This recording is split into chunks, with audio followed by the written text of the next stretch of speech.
uniknya itu kok lihat dari jendela, itu kayaknya kita nggak mungkin deh cium Ka'bah gitu. Orang di TV kayak gini lagi padat dah sampai pelataran itu nggak boleh masuk. Kalau udah di dalam udah padat itu kan nggak boleh masuk ya.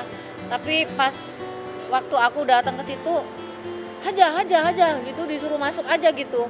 Ya udah akhirnya aku masuk terus sampai ke dalam udah padat banget ya. Tapi kok kayaknya lenggang gitu, kayak nggak terlalu padat gitu. Akhirnya aku ya jalan aja deket cium Ka'bah gitu. Tapi orang tuh kayaknya padat gitu, padatnya kok bisa? Ya nggak tahu, pokoknya alhamdulillah aja gitu. Sampai lama doa, biasanya kan orang cuma nempel doang, yang penting nempel ya. Kalau aku tuh sampai peluk-peluk sampai 30 menit sampai ada ibu-ibu malah aku seret pengen cium, pengen pegang sampai tak tarik karena aku kayaknya udah lama banget di situ ya gitu. Ibadah umroh yang selalu memecah haru juga mengalirkan air mata di pipi Iis Dahlia. Mengajak serta kedua anak tercinta, sang pedangdut mendapat pengalaman hampir serupa dengan Inul Daratista. Bedanya saat Inul mendapat kemudahan saat mencium Ka'bah, maka Iis Dahlia merasakan pertolongan Sang Maha Pencipta saat masuk ke Raudhah. Di tempat yang dianggap mustajab penguntai doa itu, Iis justru dipersilakan para penjaga untuk masuk ke Raudhah di tengah-tengah proses renovasi. Sempat ditutup dan dibatasi selama proses renovasi. Ketika banyak jamaah yang diusir, Iis Dahlia justru dibukakan pintu selebar-lebarnya.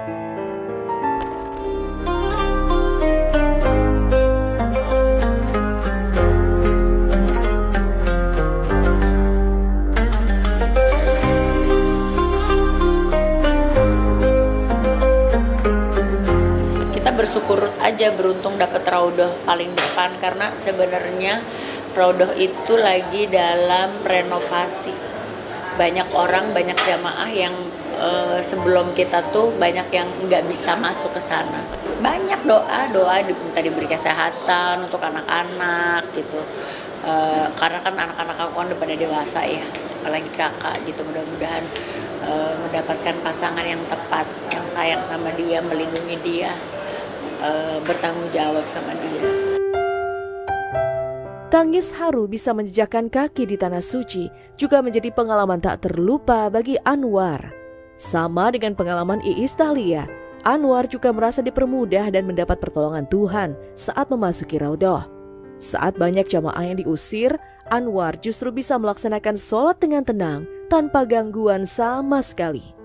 Itu belum lagi pengalaman tentang kebaikan hati orang-orang tak dikenalnya yang rela memberi kurma bahkan uang puluhan juta rupiah.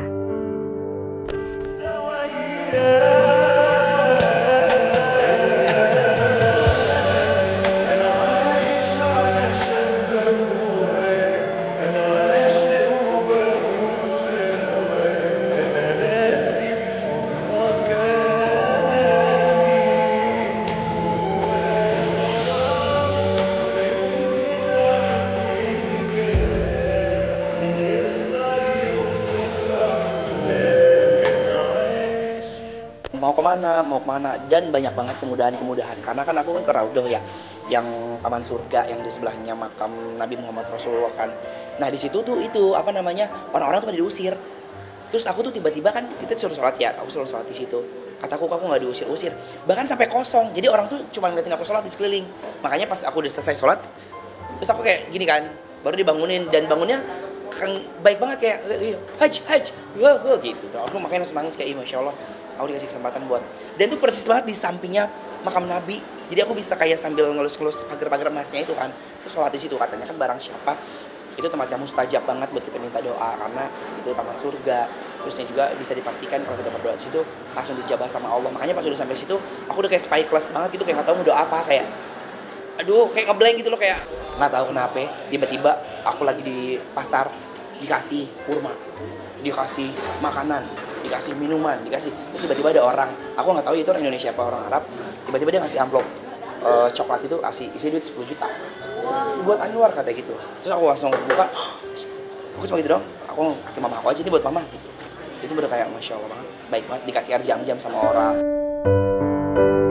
Hal-hal yang tak pernah terpikirkan bisa diwujudkan atau sekedar tersimpan dalam angan terkadang datang begitu saja saat menunaikan ibadah umroh di tanah suci Makkah. Pengalaman spiritual Rian Ibram menjadi bukti bagaimana banyak kisah-kisah keajaiban yang benar-benar menggugah. Tak pernah terlintas di benaknya bisa melaksanakan ibadah sholat di shaf atau barisan pertama dan langsung menghadap Ka'bah.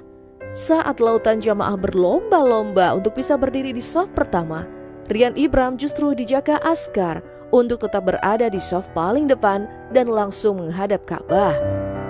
Setelah tahajud, aku coba untuk tawaf sunnah saat itu menjelang sholat subuh. Nah kan kalau mau sholat kan disuruh untuk bikin saf kan. Nah kebetulan entah kenapa aku ada di bagian depan. Tiba-tiba aku ditarik sama askarnya dan disuruh bikin saf, dipegangin dan gak boleh kemana-mana. Dan itu aku tepat berada di saf terdepan. Depan aku langsung Ka'bah. Jadi itu pengalaman yang menurut aku gak akan pernah bisa aku lupakan. Sholat di saf paling depan, langsung hadap ke Ka'bah. Gak pernah kepikiran, bahkan dipegangin terus sama askarnya. Sebetulnya tuh banyak orang yang mencoba untuk mendesak maju ke depan, tapi aku dipegangin terus sama askarnya. Jadi dia kayak semacam ngejagain supaya aku tetap stay di situ. Tak hanya saat umroh, saat pelaksanaan haji, banyak pula kisah-kisah keajaiban mengalir dari para jamaah. Pengalaman spiritual Ustadz Maulana adalah salah satunya. Saat haji beberapa tahun lalu, ia sempat dibuat panik karena sang tante hilang di sekitaran Ka'bah. Sempat kalut tak karu-karuan, Ustadz Maulana tundukkan kepala menengadahkan tangan, menguntai doa agar bisa dipertemukan dengan sang tante. Dan siapa sangka doanya seperti langsung tembus ke langit. Seusai berdoa, sang tante sudah berada di hadapannya tanpa harus bersusah payah mencari kesana kemari. Kalau saya ada pengalaman haji pertama kali itu tahun 2000, saya betul-betul diberikan betul-betul depan Ka'bah itu. Kebetulan ada tante yang ikut, tiba-tiba dia menghilang. Karena saya duduk-duduk depan Ka'bah, aku bilang sama tante, "Tante, kalau saya duduk-duduk aja, sambil menunggu waktu, bisa nggak saya tawaf dulu?"